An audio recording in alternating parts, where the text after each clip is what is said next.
సాయి భాస్కర్ రెడ్డి గారు, ఇప్పుడు ఈ జియో రీసెర్చ్ సెంటర్ చూస్తే దీని ఒక అడవి మోడల్ కింద మలిచారు. దీన్ని ఎక్కడ చూసినా 5 లేయర్ మెథడ్లో రకరకాల చెట్లు ఉన్నాయి.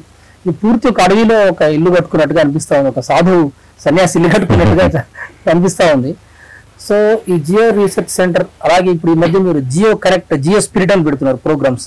అంటే యూత్ని కానీ ఎవరైనా ఇంట్రెస్ట్ ఉన్న వాళ్ళని అడవిలోకి తీసుకెళ్ళడం, నేచర్తో కనెక్ట్ చేయడం అట్లా చేస్తూ ఉన్నారు. సో అంటే ఆఫ్టర్ కరోనా తర్వాత అంటే చాలా మందికి నేచర్తో కనెక్ట్ అవ్వాలని ఆలోచన వచ్చినట్టు అనిపిస్తూ ఉంది.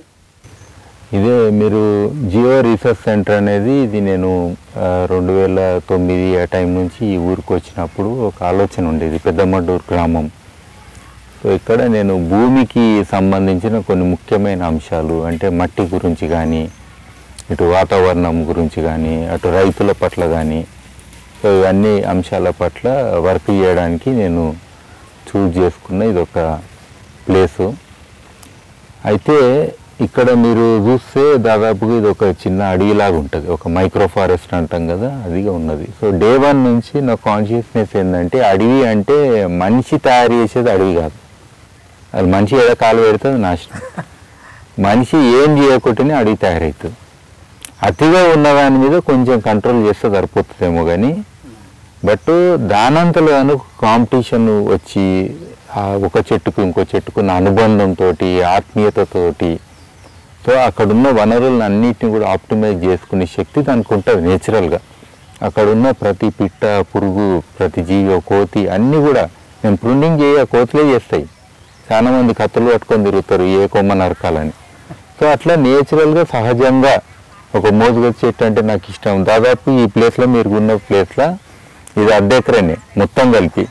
అలా దాదాపు మనకు ఒక 20% ఇట్లా చిన్న చిన్న ఏమన్నా ఉన్నాయి కన్స్ట్రక్షన్.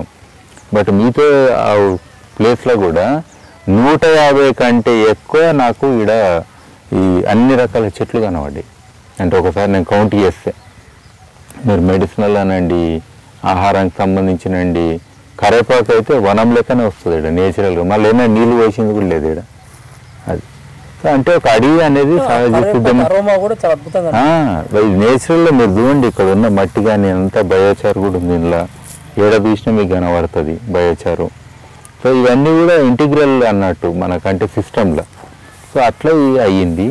అయితే మీరు అన్న రెండో అంశం ఏంటంటే ఇప్పుడు యూత్ అండ్ నేచర్ అని అన్నారు కదా, చాలా ముఖ్యమైన అంశం.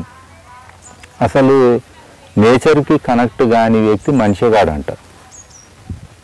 మన నేచర్ అని అంటాం కదా, ఇంగ్లీష్లో పదం ఉంది, ఒక మనిషి యొక్క నేచర్ అని అంటాం. నేచర్ అని ఎందుకు ఆడుతున్నారు మరి పదం? మనిషి యొక్క నేచరు అర్థమైందంటే మనిషి నేచర్, ప్రకృతి అనేది వచ్చింది కదా, మనిషి యొక్క ప్రకృతి అనే మీనింగ్ వస్తుంది ఇంగ్లీష్ ట్రాన్స్లేట్ చేస్తే. అంటే ఇందులో చాలా మీనింగ్ ఉన్నది.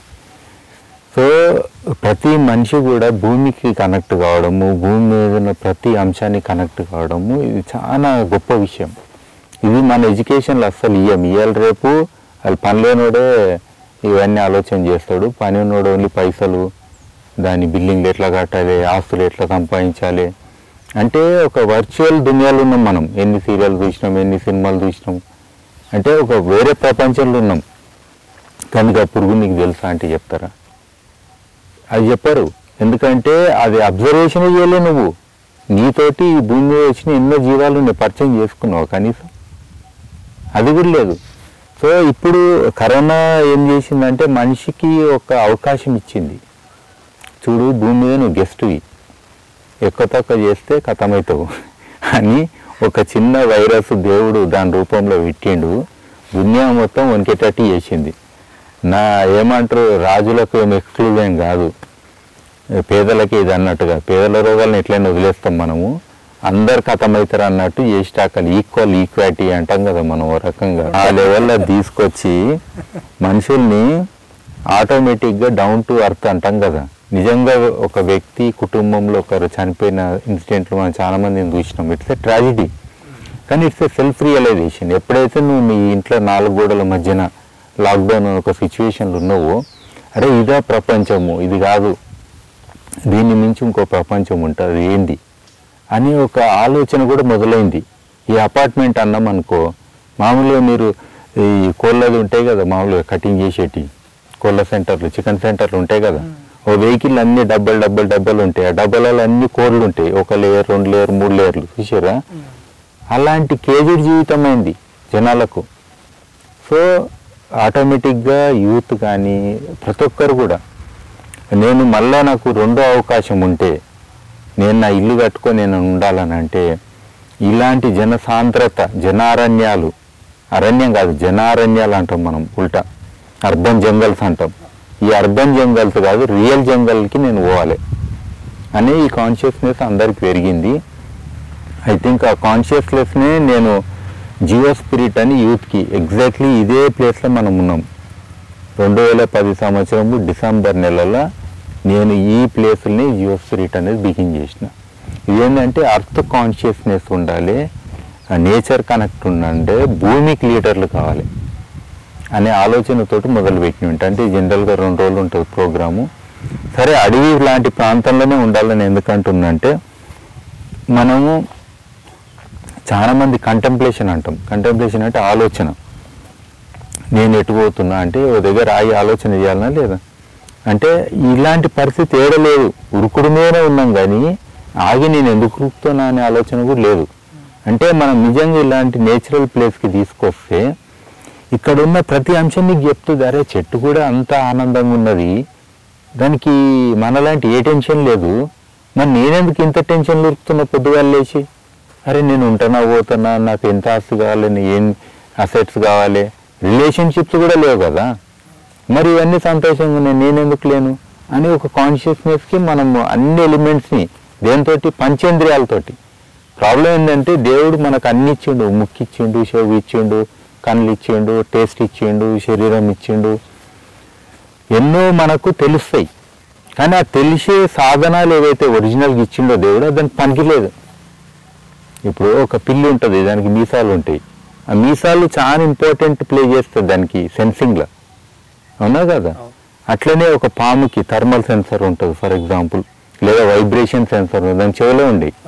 అట్లా ప్రతి జీవికి కూడా ఇట్లా కొన్ని శక్తుల్లాగా మనకి ఇచ్చిన దేవుడు. మనిషి అనే జీవి మాత్రము కళ్ళు అనేది ఒకటి వాడుతున్నాం, ఫుల్ చూడనికైనా ఉన్నాయి కళ్ళు, కానీ అందులో నిజమైంది ఏంది, అబద్ధం ఏంది, అసలేంది అది కూడా తెలుసుకుంటలేము. సో కరోనాలో మీరు చూడండి చాలా మంది రిటర్న్ బ్యాక్ అన్నాం కదా, ఎన్ని లాక్డౌన్లో అయితే అన్ని రోడ్లు వెంబడే ఊర్లోకి వచ్చారు, కొన్ని లక్షల మంది రోడ్ల పొంటి, ఏది ఒక వెహికల్ లేకున్నా లాక్డౌన్ సిచ్యువేషన్లో. అంటే తల్లి ఎవరు? పల్లె. తల్లి ఎవరు? Mother earth. తల్లి ఎవరు? నేచర్. వచ్చిరా లేదా? ఎవరు కాపాడేది ఈ పరిస్థితిలో? ఈ తల్లే కదా. అర్బన్ తల్లి ఏం చేసింది మరి? నాగరికతలో మనకు అర్బన్కి పెద్ద వాల్యూ ఇస్తాం, అరే రాజులు ఉండే రాజ్యాలు ఉండే నాగరికత అంటే గొప్పది అంటాం. మరి ఆ నాగరికత అనాగరికంగా ప్రవర్తించింది. ఆడ నీకు తిండి పెట్టలే, నీళ్ళు ఇయ్యలే, రోడ్ల పొంటి నువ్వు వచ్చినావు, పిల్ల జల్ల గొల్ల అని పట్టుకొని వచ్చినావా లేదా? కళ్ళల్లో నీళ్ళు పెట్టుకొని వచ్చినావా? మరి ఈ తల్లి ఆదుకోకపోతే ఏ తల్లి ఆదుకుంది? సో అందుకే ఈ కాన్షియస్నెస్లో ఎడ్యుకేషన్ ఫెయిలియర్.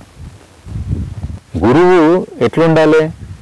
నీ జీవితాన్ని సార్థకం చేయడానికి గైడెన్స్ ఇచ్చిన గురువు. నువ్వు కంపెనీలో స్లేవ్ లెక్క పనిచేస్తే గురువు ఎట్లయితాడు? అంటే ఒక రకమైన బ్రోకరేజ్ లాగా అవుతుంది, మిడిల్ పర్సన్ లెక్క అవుతుంది. సప్లై ఊర్లలో వండింది ఏమో అమ్ముతాం, కలుషితమైంది మనం తింటున్నాం. ఇవాళ ఉల్టా ఉంది. ఈవెన్ ఆర్గానిక్ వండించేటోడు కూడా పని చేసేవానికి పెట్టాడు, లేదు పెద్ద సార్లకు అని చెప్పి బయట అమ్ముతాడు, అవునా కదా. వాళ్ళు ఎక్కువ బతకాలని ట్రై చేస్తారు, నువ్వు బతకనికే కాదు కదా, మట్టిని నమ్ముకునే వాళ్ళకి కాదు కదా. సో అట్లనే ఎడ్యుకేషన్ కూడా అట్లనే అయింది. నువ్వు ఏం నేర్పుతున్నావు అనేది ఈ 2 A4 యాపిల్ చెప్తే ఈ ప్రకృతిలోని అంశాలు ఎవరు చెప్పాలి? నీ పర్యావరణాన్ని నువ్వు ఎడ్యుకేట్ చేయనప్పుడు, నీ పర్యావరణానికి నిన్ను కనెక్ట్ చేయనప్పుడు గురువులు ఎట్లయితారు? అది కాన్షియస్ అవేర్నెస్ ఎడ్యుకేషన్ లెవెల్ నుంచే ఉండాలంట. లేదు పోయింది అంటున్నా నేను, కంప్లీట్గా పోయింది. ఆ పోయినందుకే జియో స్పిరిట్లో నేను మొదలు పెట్టినా. తప్పది, మనకు లక్షల మంది యూతున్నారు, అరే ఎన్నేళ్ళు బ్రతుకుతారో చెప్పంటే చెప్తారా? చెప్పలేని పరిస్థితి ఉంది ఇప్పుడున్న అన్సర్టనిటీస్లో. అటు వెళ్తానండి మీరు రకరకాల ఇప్పుడు విధ్వంసాలు అవుతున్నాయి, డిజాస్టర్స్ అవుతున్నాయి, క్లైమేట్ చేంజ్ 2 degrees ఆల్రెడీ పెరిగింది.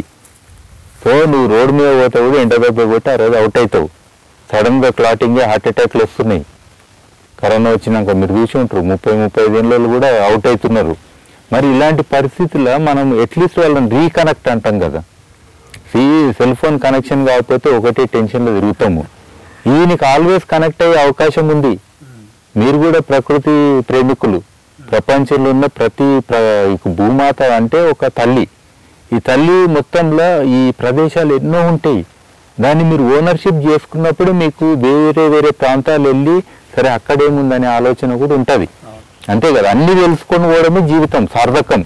రెండోది experience is the highest form of living. గుర్తుపెట్టుకోండి, అనుభవపూర్వకంగా ఉండడము. రెండోది మనం ఏం చేస్తాం అనేది రెండోది ఉంటుంది. ఒకటే మనము ఎక్స్పీరియన్సెస్ అన్ని రావాలి. రెండోది ఏంటి, మనము ప్రపంచం మంచిగా ఉండడానికి ఏం చేస్తాం. ఇంతే కదా, రెండే కదా. ఈ రెండు చేసుకుంటే సార్థకమైనట్టే కదా. నీకు ఏ అనుభూతి లేని వాళ్ళు జైళ్ళల్లో అందుకే శిక్ష అంటారు దాన్ని. అనుభూతి లేకుండా జీవించడం ఏంటిది, తక్కువ అనుభూతులు ఇచ్చేది ఏంటిది, జైలు అనే సిస్టమ్. మరి ఇప్పుడు మన ముందు ఇంట్లో తక్కువ అనుభూతి ఇస్తున్నాయి, ఎక్కిస్తున్నాయా? మన వర్క్ కల్చర్లో తక్కువ అనుభూతి ఇస్తున్నాయి, ఎక్కిస్తున్నాయా? మరి జైలుకి నీ అంతా నువ్వు శిక్ష చేసుకుంటే దాన్నే మనాలి. నువ్వు తప్పు చేస్తావు జైల్లో పెడితే అది లెక్క అంటారు. నీ ఫ్రీడమ్ని కూడా నువ్వు కట్టేలు చేస్తున్నావు. ఐ థింక్ ఫ్రీడమ్ అనే పదము ఇండియాకి ఇండిపెండెన్స్ ఇచ్చేరేమో కానీ ఫ్రీడమ్ అనే పదం ఎప్పుడు లేదు. మనం ఏదో స్వాతంత్ర దినం అంటాం. Freedom is always there.